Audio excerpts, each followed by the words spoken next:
অনেকের মুখে শুনেছি নারীরা জান্নাতে যাওয়া খুব সহজ, কিন্তু সেটির উপায় কি কি কি আমল করলে জান্নাত নিশ্চিত পাবো বলে আশা করা যায়? দেখুন, আল্লাহ রাব্বুল আলামিনের কাছে জান্নাতের আশা করতে পারেন বেশ কিছু আমলের মাধ্যমে। কমন কথা এক্ষেত্রে কোরআন এবং সুন্নাহর অনুসরণ, আল্লাহ এবং তার রাসূল যা যা করতে বলেছেন এগুলো করলে জান্নাতের আশা করতে পারি। কিন্তু মেয়েদের জন্য, নারীদের জন্য, মহিলাদের জন্য জান্নাতে যাওয়ার পথটা তুলনামূলক পুরুষদের চাইতে সহজ। কেন সহজ? পুরুষ হালাল হারাম উপার্জন করতে গিয়ে হালাল হারাম মেনটেন করা লাগে, নারীর সেই দায়িত্বটা নাই। এরকম আরো বহু ইস্যু আছে যেগুলো পুরুষের উপরে বর্তায়, মেয়ের উপরে বর্তায়, তাহলে তাদের জান্নাতে যাওয়ার পথটা সহজ। তারপর নবী সাল্লাল্লাহু আলাইহি ওয়াসাল্লাম 4টি আমলের কথা বলেছেন নারীদের জন্য। এই 4টি আমলকে খুব গুরুত্বের সাথে যদি মেনটেন করতে পারেন কোনো বোন, তাহলে সেক্ষেত্রে তার জন্য জান্নাতে যাওয়া শুধু সহজ নয়, বরং জান্নাতের দুয়ারগুলো তার জন্য ওপেন হয়।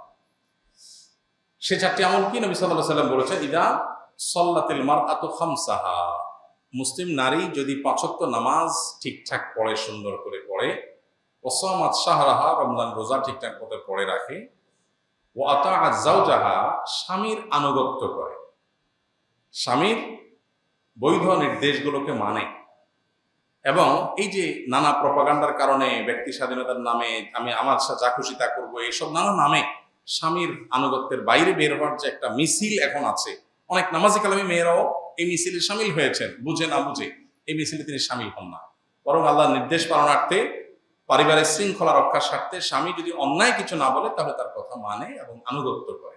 দুয়ারের যে কোনোটিতে প্রবেশ করার সুযোগ ওপেন হয়। এই জন্য একজন বোন এই বিষয়গুলোকে খুব গুরুত্বের সাথে আমল করা উচিত এবং জান্নাতে যাওয়ার প্রতিযোগিতা তার এগিয়ে যাওয়া উচিত। আমরা যখন প্লেনে করে লং ফ্লাইটে ভ্রমণ করি তখন নামাজ পড়ার জন্য কোন সময় অনুসরণ করব? যেমন সিডনি থেকে রওনা দিলাম, জোহরের অনেক আগেই উড়াল দিলাম, তারপর পরের নামাজগুলো কি আমরা সিডনির সময় ধরেই পড়তে থাকবো, নাকি প্লেনে বসে স্ক্রিনে যে দেখায় আমরা কোথায় অবস্থান করছি, আকাশসীমার উপর দিয়ে যাচ্ছি, সেটাকে অনুসরণ করব? অবশ্যই আপনার প্লেন যে ল্যান্ডের উপরে অবস্থান করছে সেখানকার টাইম ফলো করে আপনাকে নামাজ পড়তে হবে। এক্ষেত্রে টাইম কিভাবে নিরূপণ করবেন? এর উত্তর হলো, এখন অনেক অ্যাপ বের হয়েছে যে অ্যাপগুলোতে আপনি ফ্লাইট টাইম, সালাত, এমনকি কেবলা এটা নিরূপণ করবার জন্য ফ্লাইটের আগে আপনি যদি ইনপুট দেন যে আপনার ফ্লাইট নাম্বার কত, আপনার ডিপার্চার এবং অ্যারাইভাল ডেস্টিনেশন কি, এটা যদি দেন এবং ডেট যদি আপনি দিয়ে দেন, তখন আপনাকে রেজাল্ট দিবে যে তোমার পথে এই এই ওয়াক্ত নামাজ পড়বে, তুমি এতটা এত মিনিটে এই নামাজ পড়বে, এটার এন্ডিং টাইম এটা, ইভেন তোমার ফ্লাইট যেদিকে যাবে তার কোন দিকে কেবলা সেটাও কিন্তু সে আপনাকে বলে দিবে। অত্যন্ত ইজি হয়ে গেছে, অতএব এটা আমরা করতে পারি। আর অপশন নম্বর 2, আমরা নিজেরা ধারণা করে নামাজ পড়তে পারি, এবং এটা আমাদের জেনে রাখা বেশি গুরুত্বপূর্ণ অ্যাপসের চাইতে। সেটা হলো 5 ওয়াক্ত নামাজের, এখন তো আমরা ঘন্টা মিনিট ঘড়ির কাঁটা দেখে নিরূপণ করছি, যখন ঘড়ি আবিষ্কার হয় না তখন তো নামাজের বিধান ছিল। সো তখন মানুষ কিভাবে নামাজ আদায় করেছে? এর উত্তর হলো, সেটাই হলো নামাজের রিয়েল টাইম সিলেকশন পদ্ধতি। সেটা কিভাবে? সেটা হলো, ফজর নামাজের টাইমটা তো আমরা জানি যে রাতের শেষ প্রহরে যখন একটু একটু করে আলো হতে থাকে চতুর্দিকে, তখন থেকে ফজর ওয়াক্ত শুরু হয়, যেটাকে সুবহে সাদিক বলে।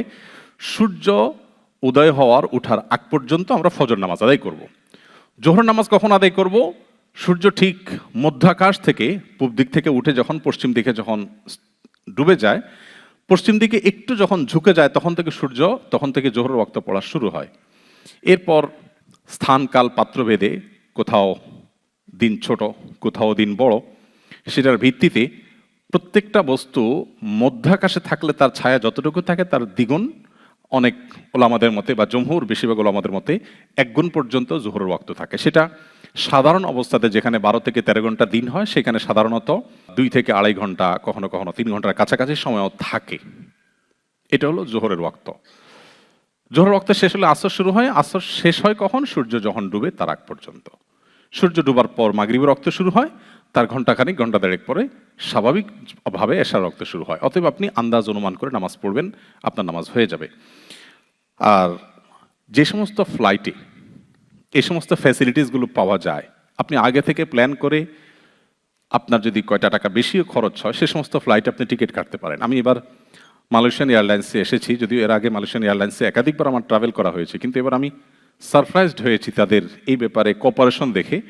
আমি ইভেন সৌদি এয়ারলাইন্সে এই কোঅপারেশন পাইনি, কোনো ক্যারিয়ারে আমি কোঅপারেশন পাইনি। তারা মনিটরে একটু পরপর দেখেই রিমাইন্ড করছে যে তোমার জোহরের সালাতের টাইম আর এত সময় বাকি আছে, আসর সময় এত সময় বাকি আছে, কেবলা এদিকে হবে, সব কিছু তারা অনবরত আপডেট দিচ্ছে।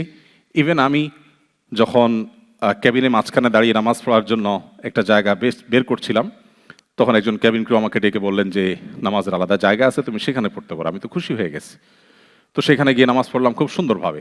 বাট আশ্চর্যের বিষয় হলো আমাদের অনেক পাঁচওয়াক্ত নামাজি মানুষ আছেন, ভাই বোন আছেন, যারা ফ্লাইটে কিংবা ট্রাভেলে নামাজ পড়েন না, যিনি বাসায় পাঁচওয়াক্ত নামাজ পড়েন। ভাই, নামাজটাকে যদি আপনি ফরজ মনে করেন, আল্লাহর কাছের জন্য জবাবদিহি করতে হবে নামাজ তরক করার কারণে, এটা যদি আপনি বিশ্বাস করেন, কিভাবে আপনি ফ্লাইটে নামাজ না পড়ে থাকেন? আমি অবাক হয়েছি। সাধারণ ফ্লাইট তো অনেক দূরের কথা, হজের ফ্লাইটে ফেরার সময় পুরো বিমানে আমি দেখি আমার সাথে 2-4 জন ছাড়া আর কেউ নামাজ পড়ছে না। আমি একবার এক মুরব্বীকে একবার ফ্লাইটে ধরলাম যে বাবা আপনি না হজ করে আসছেন? বলে হ্যাঁ বাবা আসছি, কি সমস্যা? তাহলে নামাজের টাইম চলে গেল, আপনি তো নামাজ পড়লেন না।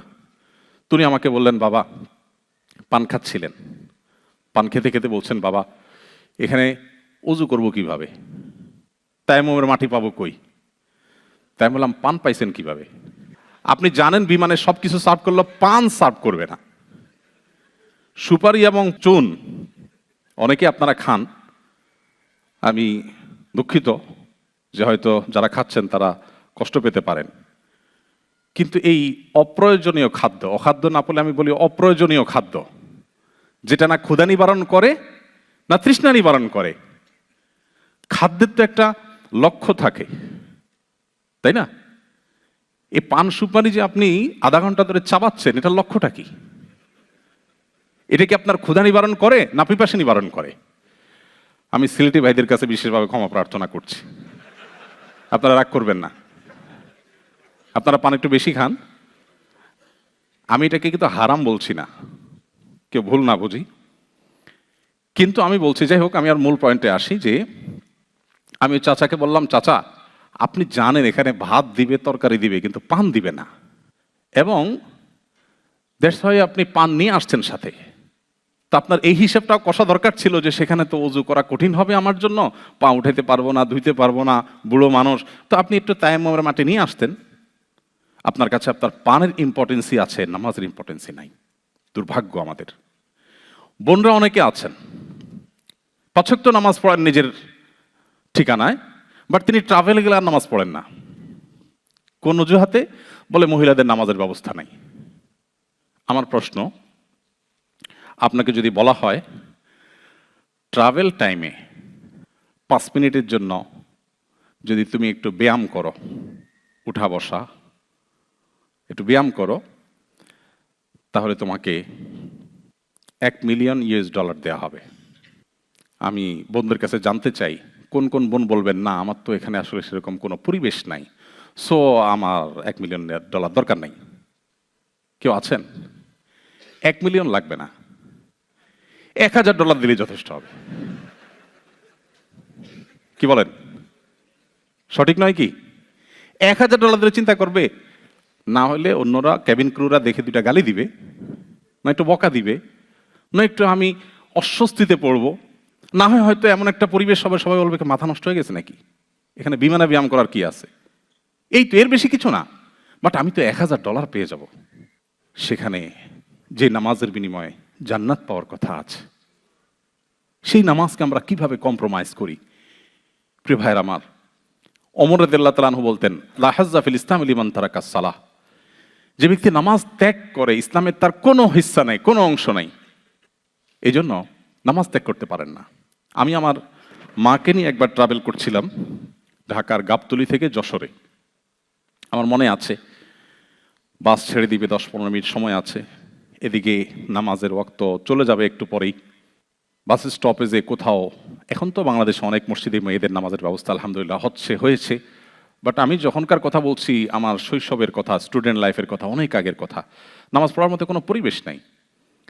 মাকে বললাম, মা নামাজ তো পড়তে হবে, এদিকে সময় আছে 15-20 মিনিট, কি করা যায়? বলে, বাবা উজু করারও তো ব্যবস্থা নাই, আর মসজিদে গেলে তখন মানুষ মাইর দিবে, মহিলা নিয়ে মসজিদে গেলে। আর অনেক আগের কথা, এখন মানুষ আলহামদুলিল্লাহ অনেক কিছু বুঝছে এবং সহনশীল হচ্ছে। তো একটু পানি কিনে ধরলাম, রাস্তার ধারে দাঁড়িয়ে তিনি উজু করলেন সম্ভবত, আমার যতটুকু মনে পড়ে। এরপর আমাদের গাবতলির মতো এর সমস্ত জায়গাগুলোতে আপনারা জানেন কত কনজাস্টেড থাকে দোকানগুলো। একটা মুদি দোকানে গেলাম, যেখানে মাল সামানার জন্য ভেতরে ভালো করে 3-4 ফিট জায়গাও নাই। দোকানদারকে বললাম, ভাই আমার মা অনলি 2 রাকাত নামাজ পড়বে, জাস্ট 2 মিনিট টাইম লাগবে, আপনার দোকানের মধ্যে কি আপনি একটু জায়গা দিবেন? তিনি বললেন, বলেন কি ভাই, অবশ্যই অবশ্যই, আসেন আসেন। তিনি বাইর হয়ে গেলেন, জায়গা দিয়ে দিলেন, সুন্দর মতো দিয়ে নামাজ পড়লেন, আমরা বাসে উঠলাম।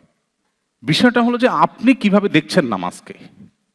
আপনার কাছে যদি নামাজ ফরজ এবং এটা না পড়ার কারণে আল্লাহর কাছে শাস্তির মুখোমুখি হতে হবে, সেটা যদি আপনার কাছে সত্যি বিশ্বাস আপনার অন্তরে থেকে থাকে, আপনাকে পৃথিবীর কোনো শক্তি নামাজ থেকে বাধা দিয়ে রাখতে পারবে না। আপনি যে কোনো মূল্যে আদায় করবেনই। তো এই জন্য ট্রাভেল টাইমে যারা নামাজ পড়েন না, তারা এই ব্যাপারটাতে আমরা খেয়াল করবো ইনশাআল্লাহ।